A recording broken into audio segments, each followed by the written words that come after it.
Boa noite, meus irmãos. Hoje é dia 17 de junho de 2024, segunda-feira. Estamos iniciando as atividades na Casa Espírita de Abel Sebastião de Almeida. Como sempre o fazemos, agradecendo a Deus, nosso Pai de infinito amor e bondade, a Jesus, nosso querido e amoroso Mestre, amigo incondicional de nossas almas, e a Maria de Nazaré, nossa Mãe Santíssima, que nos envolvam no manto de paz, de amor, que nossa psicosfera esteja preparada para todos os trabalhos que se desenvolverão. Como sempre, é o momento de iniciar agradecendo, por essa oportunidade de estarmos aqui, agradecendo essa espiritualidade tão zelosa, protetora, que nos acompanha, que nos ampara, que nunca nos desampara, essa comissão de Abel Sebastião de Almeida. Quando chegamos nessa casa, eles nos recebem, já lá na entrada, a proteção começa lá, a avaliação dos nossos problemas já começa na entrada, eles sabem das nossas necessidades e eles estão nos ajudando na medida dos nossos merecimentos, temos a certeza disso. Bem, meus irmãos, hoje nós vamos fazer a leitura da página inicial, ela será projetada na nossa... Eu vou pedir à nossa irmã Alessandra a gentileza de fazer a leitura dessa página.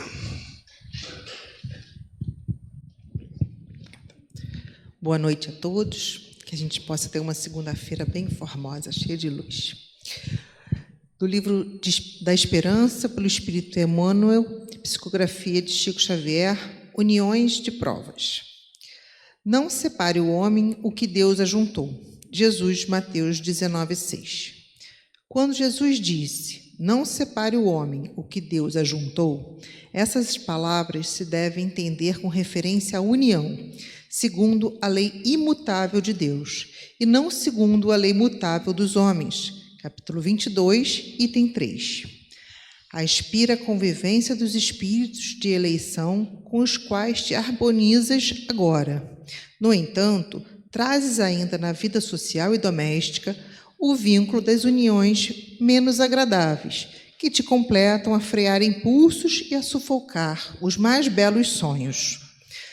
Não violentes, contudo, a lei que te preceitua semelhantes deveres. Arrastamos do passado ao presente os débitos que as circunstâncias de hoje nos constrangem a revisar. O esposo arbitrário e rude que te pede heroísmo constante é o mesmo homem de outras existências de cuja lealdade escarnecestes, acentuando-lhe a afeição agressiva e cruel. Os filhinhos doentes que te desfalecem nos braços, cancerosos ou insanos, idiotizados ou paralíticos, são as almas confiantes e ingênuas de anteriores experiências terrestres, que impelistes friamente às pavorosas quedas morais. A companheira intransigente e obsedada a envolver-te em farpas magnéticas de ciúme não é outra senão a jovem que outrora embaíste com falsos juramentos de amor, enredando-lhe os pés em degradação e loucura. Os pais e chefes tirânicos, sempre dispostos a te ferirem o coração, revelam a presença daqueles que te foram filhos em outras épocas, nos quais plantaste o espinheiral do despotismo e do orgulho, hoje contido para que lhes renoves os sentimentos, ao preço da bondade e perdão sem limites. Espíritos enfermos, passamos pelo educandário da reencarnação. Qual se o mundo, transfigurado em sábio anestesista, nos retivesse no lar, para que o tempo, a afeição de professor devotado, de prova em prova, efetue a cirurgia das lesões psíquicas, do egoísmo e vaidade, viciação e intolerância, que nos comprometem a alma. À frente, pois, das uniões menos simpáticas, saibamos suportá-las de ânimo firme. Divórcio, retirada, a rejeição e demissão, às vezes constituem medidas justificáveis nas convenções humanas, mas quase sempre não passam de moratórias para resgate em condições mais difíceis, com juros de escorchar. Ouçamos o íntimo de nós mesmos, enquanto a consciência se nos aflige, na expectativa de afastarmos da obrigação perante alguém, vibra em nós o sinal de que a dívida permanece. É isso, né? Não adianta, as reencarnações vão vir e a gente vai ter que ajustar de qualquer forma. É verdade. Bem, meus irmãos, agora nós vamos ouvir com a máxima atenção o nosso querido irmão Márlio Lanha, que vai nos falar sobre a indissolubilidade do casamento. Evangelho segundo o Espiritismo, capítulo 22, item 1. Que ele seja muito inspirado e que nos traga muitas informações importantes, como sempre o faz. Por favor. Boa noite a todos. Que Jesus nos abençoe a tarefa. Um prazer. Boa noite também a quem está nos acompanhando pela internet. Muito bom hoje a gente poder expandir conhecimento espírita para além das fronteiras das nossas casas. Um prazer estar aqui juntos, para a gente pensar juntos o que a doutrina espírita tem a nos oferecer em termos de recursos para que possamos fazer melhores escolhas, que possamos conquistar patamares mais elevados de evolução. No livro Obras Póstumas, que é um livro que não pertence à codificação, porque ele é um apanhado de vários textos e pensamentos de Kardec depois da sua desencarnação. Ele não foi publicado por Kardec, foi publicado pela sua esposa e seguidores, pegando lá nos arquivos dele todo o material de reflexão que ele tinha. E nesse livro nós temos uma reflexão muito importante, que ele chama de 5 alternativas para a questão do espírito do homem. Nós temos perante o nosso futuro 5 alternativas. Uma coisa é certa: nós somos o único animal que temos consciência da morte. Mas nenhum outro animal, até onde a gente saiba, tenha, porque nenhum outro animal tem consciência, não tem pensamento contínuo. A nossa diferença para os demais animais é que nós temos pensamento contínuo. Não é sentimento. Sentimento muitos animais têm. Quem tem cachorro, quem tem bicho em casa, sabe que eles têm sentimentos.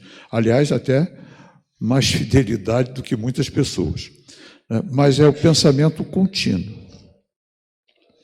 E uma das inquietações das pessoas que pensam um pouco além das questões materiais, um pouco além do cotidiano, porque o cotidiano nos toma muito tempo, nos toma muita atenção, a sobrevivência, a vivência em conjunto, a vivência em sociedade. Isso nos toma muita atenção e muito tempo. Mas, às vezes, a gente para pensar em termos de futuro, em termos de passado, em termos de o que eu estou fazendo aqui. Acontece muito, com muita gente, quando você tem o desencarne de um ente querido ou de um amigo, e você olha, e agora? Continua? Não continua? Às vezes vai lá um missionário fazer uma prece, vai um padre ou vai um pastor fazer uma prece, e aquilo, nesses momentos, muitas vezes a gente fica se perguntando: tem continuidade da existência? Se tem, para onde é que eu vou? Vou fazer o quê? Kardec tinha essas questões existenciais, chamadas questões existenciais. Você olha para uma sociedade de todos os tempos, nós temos os poderosos, Nós temos pessoas que nascem em condições extremamente favoráveis, vivem com muito conforto, tudo dá certo. Nós temos pessoas que nada dá certo. Às vezes a gente acha que nada dá certo conosco, mas não é não. Não posso falar pelos outros, mas não é não. Muitas vezes a gente está sempre olhando com um lado muito crítico. Mas existem pessoas nascendo na rua, nascendo nas ruas.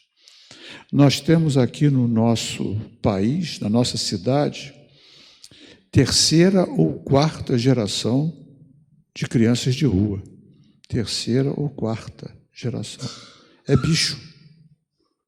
É bicho, não teve educação moral, não tem instrução, não tem nada, é praticamente um bicho. Tá?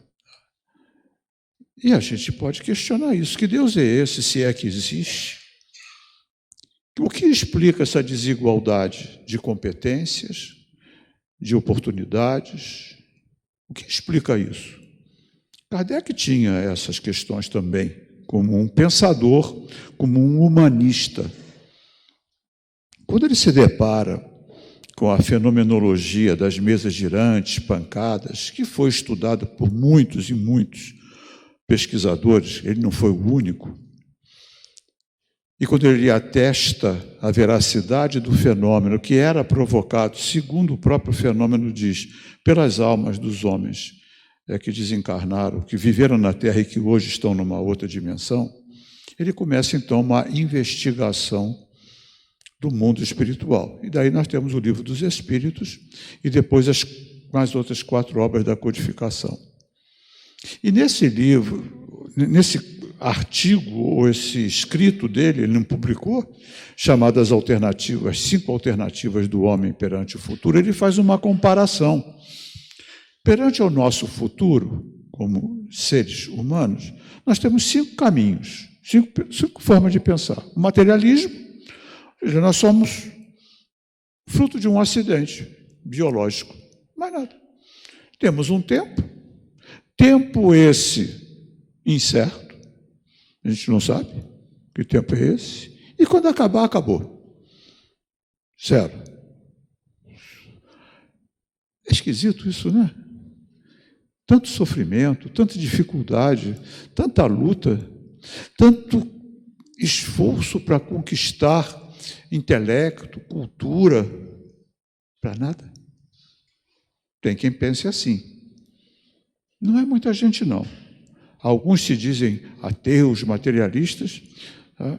Mas na primeira trepidação maior de um avião, reza logo um Pai Nosso. Tá? Então, não é bem assim, não. Tá? Na primeira turbulência, a coisa muda de figura. Essa é uma filosofia, materialismo. O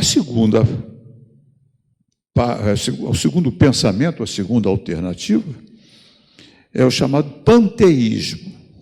Uma das maiores expressões do panteísmo é o filósofo Baruch Spinoza. O que é o panteísmo?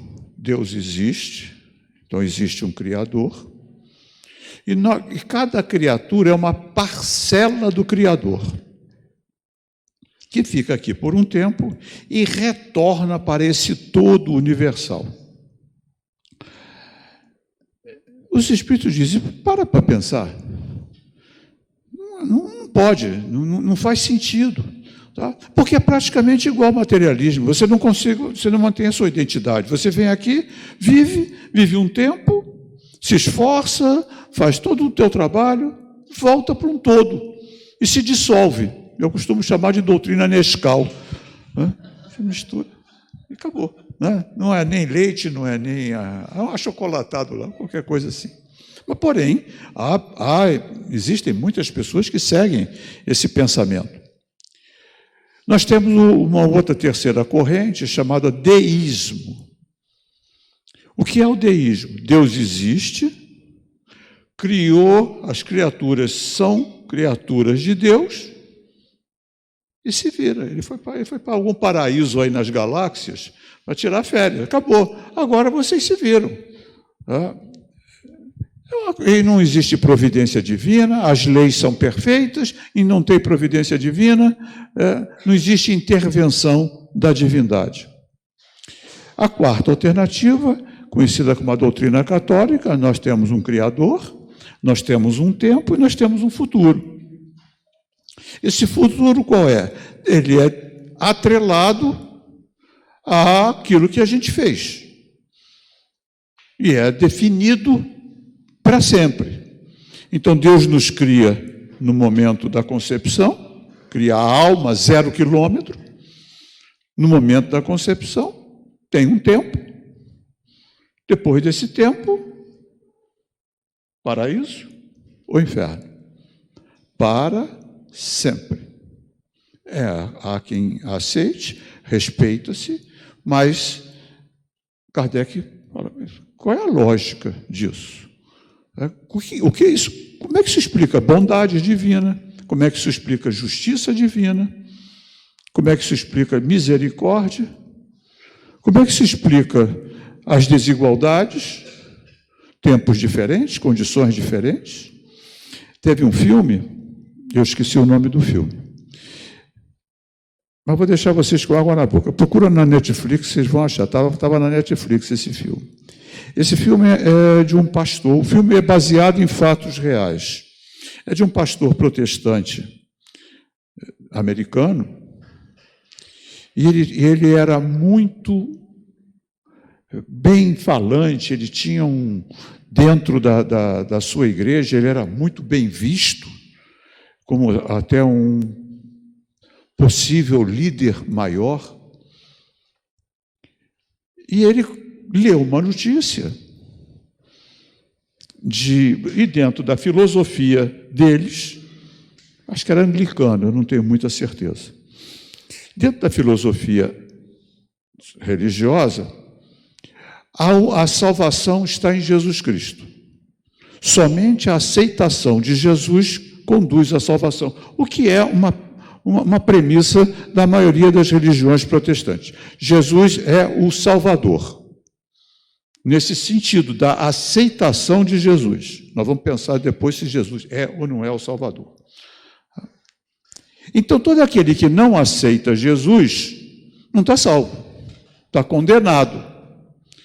E ele viu uma notícia de uma região lá da África, em que crianças morreram num cataclismo, e conheciam Jesus, não sabia a menor ideia de quem era Jesus, eram tribos lá do interior da África. E ele começou a pensar, ué, e essas crianças? Nem tiveram oportunidade? Como elas podem ser responsabilizadas por não conhecer Jesus? E ele começou a levar esse raciocínio para a congregação. Olha, deu uma encrenca, foi destituído, foi um rolo. Perdeu a maioria dos congregados,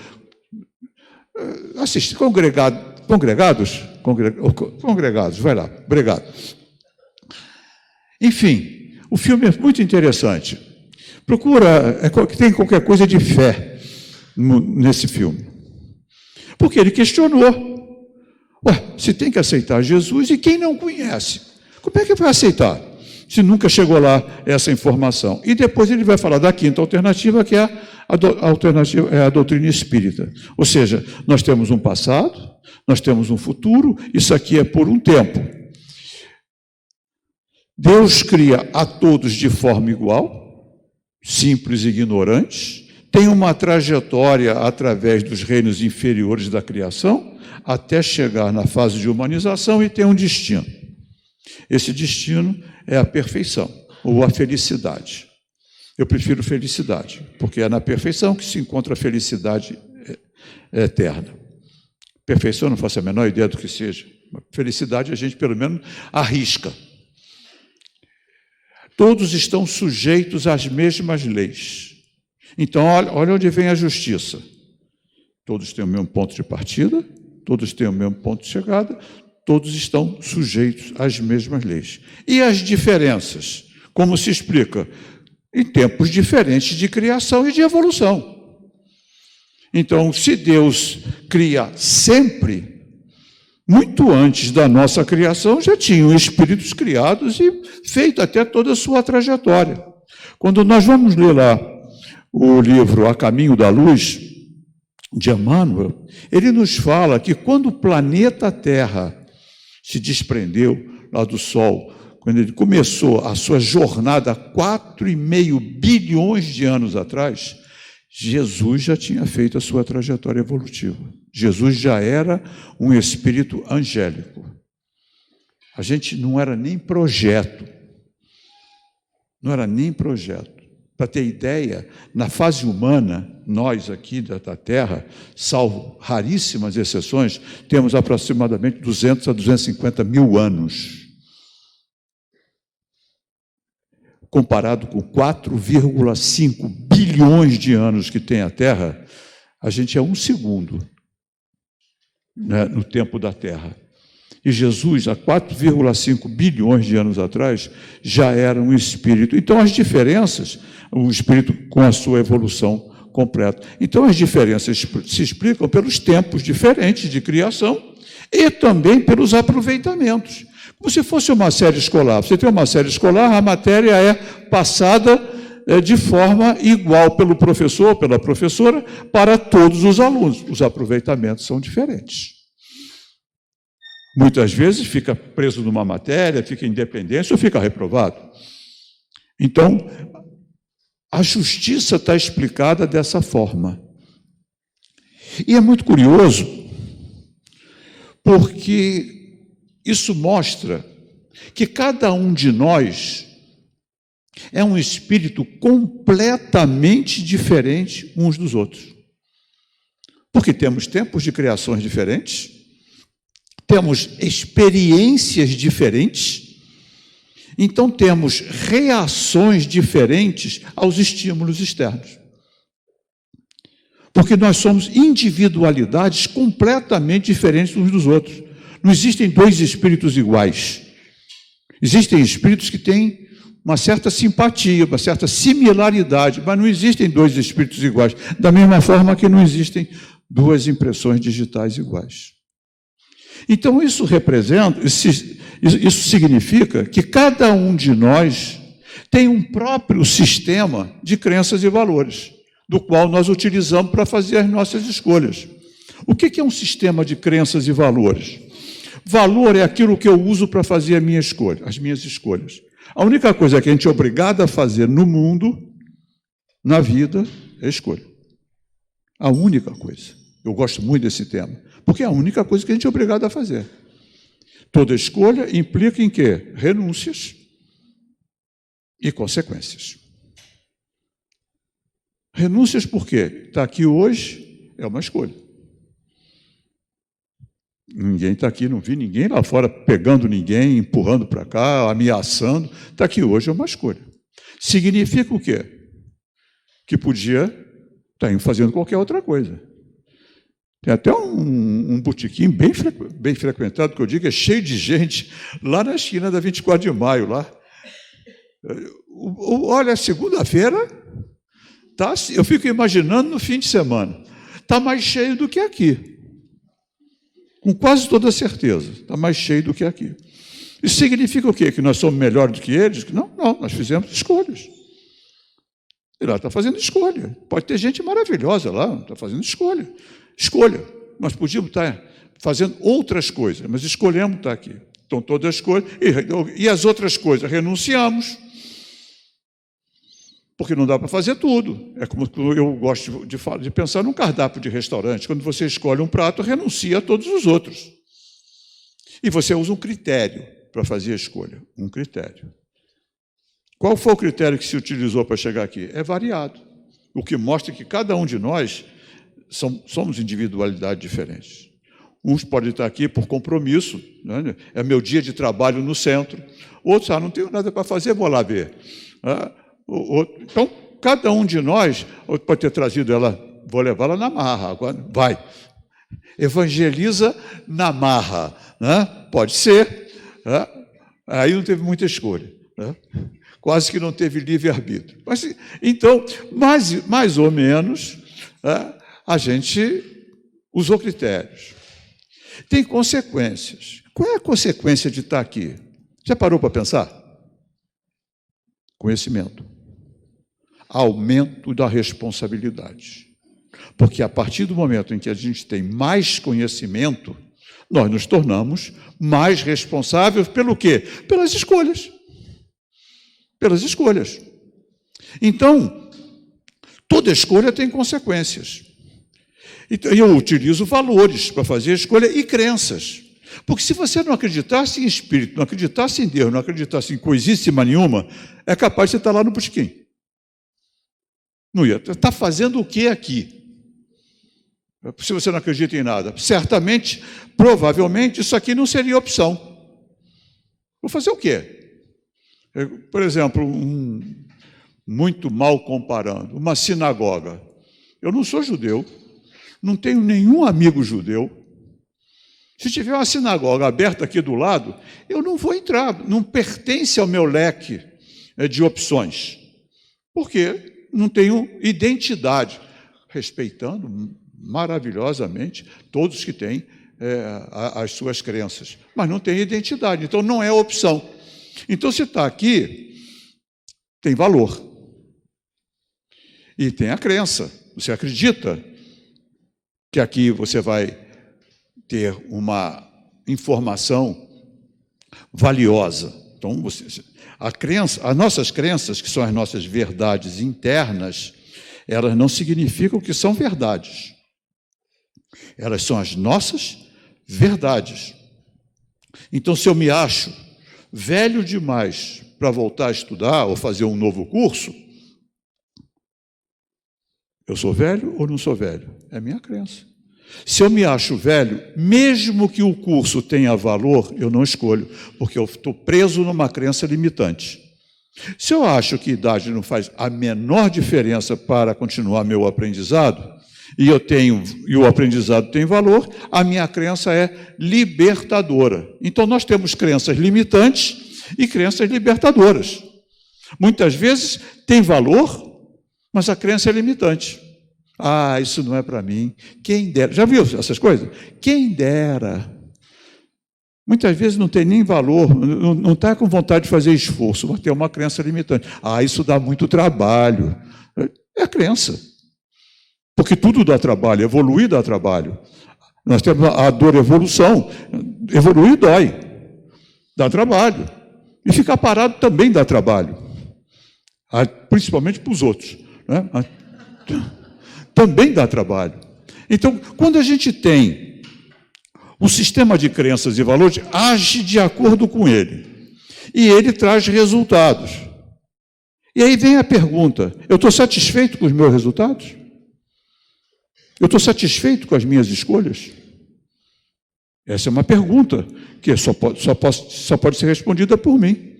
Mas Kardec trouxe uma informação que é extremamente valiosa. Porque o que ele percebeu? Eu sou repetitivo nisso, não sei nem se já falei aqui da vez passada. Mas se falei, vocês esqueceram, então vou falar de novo. Como é que a gente se mistura numa sociedade como a nossa? Uma sociedade humana, de forma extremamente heterogênea. Bons, maus, intelectuais, com pessoas sem cultura nenhuma. Nós somos uma mistura de pessoas com diferentes níveis evolutivos de bondade, de competências, tudo misturado. Porque nós temos um corpo pesado preso pela lei da gravidade. Então, uma sociedade heterogênea. O que uma sociedade como a nossa considera uma pessoa de sucesso? Uma pessoa que alcança o topo, seja lá do que for. No mundo artístico, político, esportivo. Um jogador do Olaria deve ser um jogador de sucesso. Não sei nem se o Olaria tem time. Quando eu era jovem, tem time, o Olaria? Provavelmente você não conhece o jogador do Olaria. Tá? Mas um jogador do Manchester, ou do Barcelona, ou do Real Madrid, são jogadores de sucesso. Tá? Ambos são jogadores. Por quê? Chegou lá. Chegou lá por quê? Porque tem uma habilidade maior. Não é sorte. É habilidade. Habilidade maior. Uma pessoa que galga postos no mundo artístico. Você pode não gostar daquela arte, mas para quem gosta, aquela pessoa é um sucesso. Na política, não importa como chegou, está lá no topo, é sucesso. Então, o que a gente considera como sucesso numa sociedade como a nossa? Pessoas que se destacam intelectualmente. Porque para ser sucesso tem que ter intelecto. Até mesmo para ser um grande ladrão, um grande corrupto, tem que ter intelecto. Então, nós privilegiamos o intelecto ou a habilidade, as inteligências, porque um jogador de futebol ele tem uma inteligência sinestésica, inteligência motora, são vários tipos de inteligências. Um artista pode ter um outro tipo de inteligência, musical, coisa do gênero. Enfim, nós priorizamos, nós damos valor à inteligência. Quando Kardec estuda o mundo espiritual, ele vai ver que as sociedades espirituais, elas não se formam da mesma forma que nós formamos as sociedades materiais. Porque o corpo espiritual, que é chamado perispírito dentro da doutrina espírita, e André Luiz chama de corpo astral, que é a mesma coisa, só é sinônimo.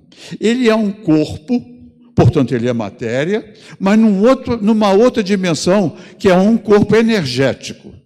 Ele é matéria que os espíritos, no livro dos Espíritos, chamam de matéria quintessenciada. Porque na época de Kardec, os espíritos sabiam, mas a ciência daquele tempo não sabia, que matéria e energia é a mesma coisa, apenas em estados vibratórios diferentes. Pois bem, então o nosso corpo ele é um corpo energético. Sendo um corpo energético, ele tem frequência, vibração, frequência, ele tem luz e tem cor, e tem cheiro. Curiosamente, ele também tem cheiro. Como é que é o cheiro do meu corpo? Você já leu André Luiz? Já viu aquelas colônias trevosas, como eles falam que tem um cheiro muito forte, muito ruim? Pois é, se você começar a sentir um cheiro muito forte, muito ruim, dá uma melhorada, tá? Porque você está sintonizando, mas às vezes também é falta de desodorante, tá? A gente aqui consegue tampar o cheiro. Tá? Pois bem, então, e aí, como é que as sociedades espirituais se formam? Por moralidade. Porque a moral afeta moral é a qualidade da minha escolha. Afeta diretamente a vibração das minhas moléculas perispirituais. Então a gente se separa por moralidade. Pessoas ruins, más, elas têm vibração pesada, são escuras, a cor é escura. Então elas pairam numa linha espiritual mais baixa. As pessoas mais generosas, gentis, elas têm vibrações moleculares mais sutis, frequências maiores, elas vão para regiões mais elevadas. Uma boa comparação é você pegar um copo d'água, você pegar um prego e uma rolha e botar em cima da mesa. Os dois estão no mesmo plano. Mas você bota num copo d'água, o prego desce, a rolha sobe. E ser prego ou ser rolha é o quê? Escolha, espiritualmente falando. Então, as nossas escolhas determinam a qualidade da nossa vida espiritual, também a qualidade da vida material, mas a vida material é passageira. Às vezes, uma escolha que é considerada de sucesso na vida material, a pessoa passou por cima de muita gente, causou muitos danos. Então, ela tem uma vibração energética ruim, pesada. No mundo espiritual, ela é baixa. Ela não é uma pessoa de sucesso. E, às vezes, uma pessoa que passa completamente despercebida, mas é generosa. Ela é bondosa. Ela, no mundo espiritual, ela é uma pessoa mais elevada. Pois bem, considerando isso, Kardec faz uma pergunta para os espíritos. Existe um modelo para a gente fazer escolha? Existe um padrão de escolha, já que são as escolhas que determinam a qualidade da vida espiritual. Existe um padrão? Existe uma regra? Existe um padrão? Um padrão de escolha? Os Espíritos dizem, questão 625, vide Jesus. Então, Jesus é referência para as melhores escolhas. Evangelho nada mais é, e esse nada está entre vários parênteses, várias aspas e parênteses, não é uma depreciação, do que um conjunto de propostas de Jesus para fazer a escolha. Simples. É complicado o Evangelho, mas nem um pouco.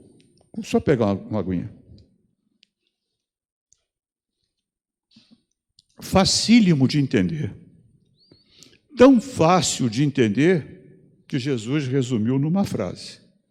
Faz ao outro o que quer que te faça. Se você fizer ao outro o que quer que te faça, você está fazendo sempre a melhor escolha. Ah, mas não tem mais. Todo o resto é discurso para explicar isso. Porque nós temos como referência aquilo que nós gostaríamos. Porém, como nós temos um modelo comportamental contaminado pelas escolhas do passado, por isso nós sofremos as consequências hoje, esse modelo comportamental ele está contaminado por dois grandes vírus, egoísmo e orgulho, que deturpam ou me deturpam na hora de fazer a escolha. Egoísmo o que é? É um instinto de sobrevivência multiplicado. O instinto de sobrevivência é importante. Se a gente tem que sobreviver, então tem que buscar sempre a melhor qualidade de sobrevivência. Mas quando a minha sobrevivência é mais importante que a do outro, quando eu me acho mais importante do que o outro, eu estou entrando num extrapolar, eu estou entrando no egoísmo. A autoestima é importante? Super. Mas quando a minha autoestima supera determinados limites, vira orgulho. E eu me acho melhor do que os outros. Ah, mas a gente é espírita, a gente já faz. Tá bom, se tocar o alarme de incêndio, eu quero ver se não engarrafa ali a porta.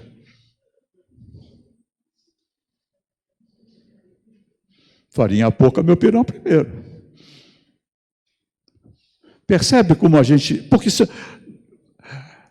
É muito curioso isso, porque nós chegamos a fazer, são pesquisas, claro que os números não podem ser perfeitos, porque essas pesquisas comportamentais, elas sugerem, mas não tem um dado científico mensurável, mas sugerem que nós fazemos de 30 a 40 mil escolhas por dia. Número grande? Mas você botar a mão na perna dela, mexer para cá, dá um sorriso para mim, já fez uma montanha de escolha. Então, 30 a 40 mil escolhas por dia é mais ou menos o número de escolhas que a gente faz, sendo que dessas 30 a 40 mil, 80 a 85% delas são feitas de forma inconsciente, ou seja, no piloto automático. Tipo, você está dirigindo no trânsito, uma pessoa te dá uma fechada, automaticamente você vai lá devolver a fechada, nem pensa nas consequências, depois toma um tiro. Toma um tiro. Agora, recente, um senhor, 76 anos, 70, está aí no noticiário, foi atravessar fora da faixa, mas os carros estavam parados, botou a mão no capô, provavelmente deve ter se desequilibrado, no capô de um carro, o cara saltou, deu uma tesoura voadora nele, ele caiu, bateu com a cabeça e morreu. Oi? Ao lado do neto de 11 anos. Aquela pessoa que fez essa agressão, agora está arrependido porque perdi a cabeça, porque eu sou nervoso, porque eu sou isso. Ela fez uma escolha? Fez, mas foi no piloto automático. Ela é violenta, então ela reage violentamente. Uma pessoa violenta reage violentamente. Faz de forma inconsciente. Depois vem, é até um termo jurídico, privação temporária dos sentidos. Tá? Justifica um ato de violência. Não, não justifica. É uma escolha no piloto automático. Se fez tantas vezes que automatizou. Então, quando Jesus faz esse tipo de proposta, ele vai dar exemplos do que faz e do que não faz. E o melhor conjunto de exemplos está numa palestra que ele fez, a maior de todas as palestras, chamada Sermão da Montanha. Nessa palestra, Jesus fala de felicidade, fala de escolhas e fala de resultados. Ele fala de felicidade quando ele fala bem-aventurados. Ele está dizendo felizes. Aqueles que têm o quê? Um conjunto de virtudes, e não um conjunto de coisas. Porque um conjunto de coisas nos dá conforto, mas não um conjunto de virtudes nos dá elevação moral.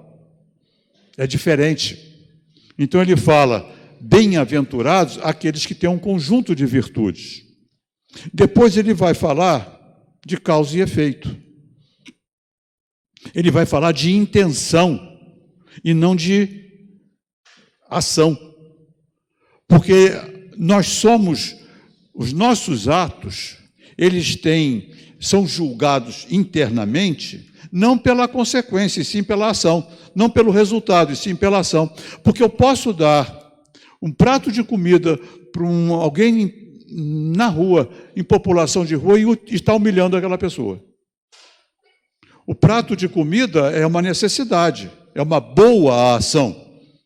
Mas a intenção, muitas vezes, foi de humilhar. Toma. Já viu assim? Fica com isso aí. Toma. Fica para você. Vê se resolve. Um tratar com indiferença. Jesus me fala isso, de intenção e ação, numa passagem. Acho que muitos já ouviram falar da viúva que deu 2 moedinhas no templo. É muito curiosa essa passagem, porque o templo em Jerusalém, era o templo que todos teriam que frequentar pelo menos uma vez por ano, era a reconstrução do templo de Salomão, era um templo imenso, colunas altas, mármore, uma abóbada imensa, então ele tinha uma acústica muito grande. E tinha a sala dos donativos ou das esmolas, ou seja, as doações para o centro. Aqui agora a gente faz Pix, tá? Presta bem atenção, porque a casa precisa, tá? Pois bem, então, mas naquele tempo não tinha Pix, tá? Só tinha moeda, nem nota, nem mais nada, só tinha moeda, ouro, cobre ou prata. E o tal do gasofilácio, que é um nome feio pra caramba, era uma tina de cobre com a boca muito estreita, que é para ninguém meter a mão. Só podia botar, mas não cabia a mão para tirar. Não tinha bobo naquele tempo, né? Muito menos agora. E quando aquela era de cobre, quando aquelas moedas que as pessoas botavam, às vezes em grande quantidade, caíam, faziam um eco. Aí todo mundo olhava. Olha só como ele é generoso. Então tinha gente até que botava de muito, assim, todo mundo olhava.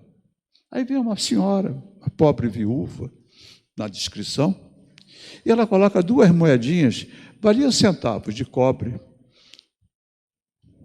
Não faz nem barulho. Faz assim um plim-plim. Acho que a Rede Globo aproveitou isso, não sei. Faz assim, plim-plim. Ninguém percebeu. Nem os apóstolos. Jesus falou, sai do celular, por favor. Não tinha celular na época, tá? Mas eles estavam distraídos. Tá? Se liga. Aí aquela cara de, foi hoje, o que aconteceu? Vocês não viram o que aconteceu aqui? Não.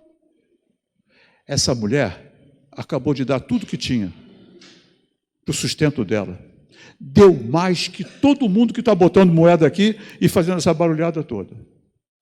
Então, o que Jesus estava falando? A intenção, e não a ação, porque a ação dela foi irrisória. Em termos financeiros, para ela não, porque era o que ela tinha para o sustento. Então ele fala de intenção. Ele fala de intenção na hora de você orar. Porque naquela época as pessoas iam para as praças públicas, faziam orações, longas orações. Cobravam para fazer preces nas casas das viúvas. Espoliavam mesmo. Era cobrado. Eram rezadores profissionais do templo. E a oração era proporcional a quanto podia pagar. Olha que coisa curiosa. E aí Jesus fala, olha, as pessoas oram nas ruas, para todo mundo ver. Quer conversar com teu pai? Quer conversar com o nosso pai? Faz em secreto. Vai para o teu quarto. Conversa com ele. Não é o tamanho da prece, é a tua intenção. O tamanho da prece não quer dizer nada. É a tua intenção. Vai lá e conversa com teu pai. E ele que vem em secreto, vai te responder em secreto. Jesus deu o maior de todos os remédios para a ansiedade. Alguém aqui tem ansiedade? Nem precisa levantar a mão, eu sei que... E para a depressão. Tem um remédio fantástico. O que ele falou? Foca no dia de hoje. A cada dia, pela tradução, o seu mal. A cada dia, o desafio. Foca no que você está fazendo agora. Porque o que passou, o que está no passado, serve de experiência, mas nada. Mais nada. E depressão é foco e excesso no passado. Foca no dia de hoje. Ansiedade é foco em excesso no futuro. Então, quando a gente... E aí, vários estudos... Joana de Ângeles também fala isso num dos seus livros, não sei qual, lê todos que vocês vão achar o que eu estou falando. Ela fala que... Desculpe, estou ficando com a garganta seca. Da nossa atenção, em torno de 70% no passado, 20% no futuro, 5% no hoje. E onde é que eu posso agir? No hoje. Mais nada. É claro que uma certa ansiedade existe. Ter ansiedade faz parte. Você vai fazer uma prova, vai fazer uma avaliação, vai fazer uma viagem. Um grau de ansiedade. O problema é quando a ansiedade tem a gente. Um certo grau de tristeza existe, claro. O problema é quando a tristeza tem a gente. Então, onde é que eu tenho foco? Onde é que eu posso colocar a minha ação? No hoje, no aqui, no agora.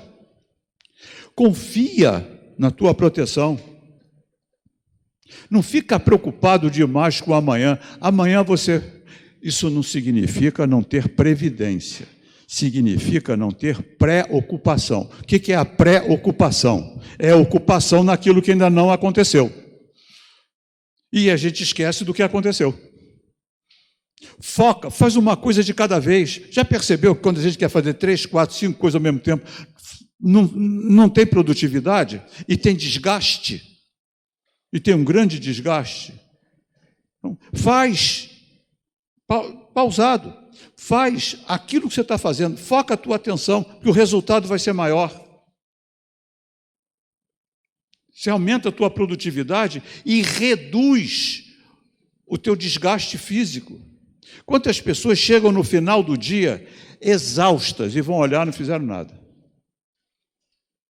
Vão olhar, podiam... Baixíssima produtividade. Quantas pessoas dirigem no trânsito com celular? Hoje é uma praga. Não é uma praga, é uma doença. Eu já vi gente que pendurou, botou coisa do celular no volante. Como é que uma pessoa dessa pode ter atenção no trânsito?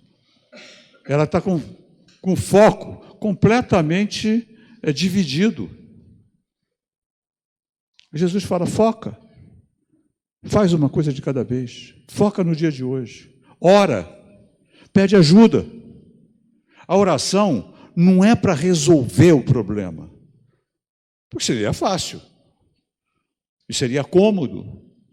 Pede ajuda para que você possa encontrar a melhor solução para o teu problema. Ora ao Pai, ora em secreto. E ele vai dando uma série de recomendações no Sermão da Montanha.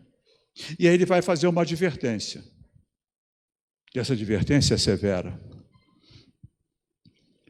Porque ele diz o seguinte: aquele que ouve essas minhas palavras e as pratica é semelhante a um homem que constrói sua casa sobre a rocha. Eu não sou engenheiro civil, não entendo bulhufas de construção, mas imagino que construir sobre a rocha deva ser uma coisa complicada. Para botar as fundações, botar os pilares, botar a estrutura, dá trabalho. Dá muito trabalho construir sobre a rocha. Exige cálculo, exige uma série de providências técnicas para você construir sobre a rocha. Então ele fala, constrói a casa sobre a rocha. Porque os ventos vão soprar, as águas vão subir, os rios vão transbordar, e essa casa, que foi construída sobre a rocha, vai resistir. Porém, aquele que ouve estas minhas palavras e não as pratica, será comparado àquele que constrói a sua casa na areia ou em terreno instável. Porque as águas vão subir, os ventos vão soprar, e essa casa, porque ela não tem fundação, ela vai ruir. E é muito curioso, porque ele fala que as águas vão subir, os ventos vão soprar, tanto para a casa construída sobre a rocha, quanto para a casa construída sobre a areia. Ou seja, vem pancada. Porque a vida é uma sucessão de pancadas. Mas aquele que está construído sobre a rocha, ele está firme. Vai levar a pancada e vai segurar. Porque aquele que não está construído sobre a rocha, quando nós não sedimentamos os nossos valores, que é o que nós utilizamos para fazer escolha, na rocha, porque nós vamos ser testados. Porque não basta incorporar, vai ter que passar pelo teste, vai ter que passar pela prova. Ninguém dá um diploma para um médico, ou para um advogado, ou para um engenheiro, sem os exames finais. O advogado é pior ainda, né, que ainda vai fazer prova da OAB. Além de ter que passar na faculdade, prova da OAB. O médico também, porque o médico não tem a OAB, não tem nada, mas ele vai ter que fazer residência, ele vai ter que fazer prova nos hospitais de ponta se ele quiser fazer uma boa residência. Ele vai fazer prova. Um profissional de engenharia é a mesma coisa. Se ele quiser entrar numa grande empresa, ele vai passar por uma avaliação, não basta o canudo. O canudo só é suficiente depois que tem nome no mercado. Aí ninguém te pergunta mais, mas a partir do momento em que você não tem nome no mercado, você vai passar por um processo de experiência, um processo de avaliação. Avaliar é o tempo todo nós estamos sendo avaliados. E como é que a gente avalia valores? Como é que a gente avalia crescimento? No contato social. Nesse atrito. É dentro de casa. Porque é muito fácil a gente falar de paciência, tolerância para os outros. De desprendimento, não tem inveja. Fica preso aqui na 24 de maio, num engarrafamento, ao meio-dia, num ônibus entupido de gente, você em pé, com o cara que está do teu lado, que não toma banho há uns 3 dias, né? Você ali, espremido, e passa um cara num Uber Black, no ar refrigerado, olhando o celular com o motorista na frente. Aquele olhar que você dá é de quê, tá? Ah, meu irmão, que bom que Deus te abençoou. Nesse Uber Black, eu estou aqui preso nesse ônibus aqui com essa nhaca no meu nariz. Claro que não. Só para a gente fechar, achei muito interessante, isso eu vi na internet. Não posso garantir a veracidade, mas parece que é real. Uma professora e alunos, imagino eu, universitários ou do último período do segundo grau. Jovens, assim, bem, tipo 20 anos, mais ou menos. E ela chega para eles e fala assim: quem quer receber agora 10 milhões de reais? Todo mundo. Não sei vocês, não vou perguntar, porque posso ficar humilhado, porque para mim é muito dinheiro, mas vai que para vocês seja troco, né? Mas todo mundo levanta a mão. Ela tem uma condição. Vocês vão receber 10 milhões de reais de manhã cedo na conta de vocês. Vocês têm o dia inteiro, só tem o dia inteiro para gastar, porque à noite vocês vão morrer. Quem topa? Ninguém. Opa! Aí ela faz uma pergunta muito curiosa. E por que vocês acordam de manhã reclamando? Se a sua vida vale mais que 10 milhões de reais. Qual é a razão de vocês acordarem de manhã reclamando? Ela dá um outro mote para você olhar a vida. Ela fala de uma das maiores virtudes que a gente pode desenvolver, que está agora na nossa mão. Agradecer. Gratidão. Gratidão por tudo, pelo dia, pela chuva, pelo desafio, pela oportunidade do trabalho, pela convivência, pelo país que a gente está, pelas condições. E porque a gente pode agradecer ou pode reclamar. Já viu reclamação resolver alguma coisa? O agradecimento é uma outra forma de enfocar. E Jesus falava: dê graças a Deus. Graças a Deus por estar vivo, porque se a minha vida, eu não troco por 10 milhões, não troco por 100. Não aumenta muito não, mas eu acho que também não troco. Mas eu acho que também não troco. Não troco. Não troco. Acho que nenhum de nós aqui trocaria. Nada. Dinheiro nenhum vai pagar. Então não tem por que reclamar. E agradecer. E eu agradeço a oportunidade do trabalho e a atenção de vocês. Fiquem na paz. Muito obrigado.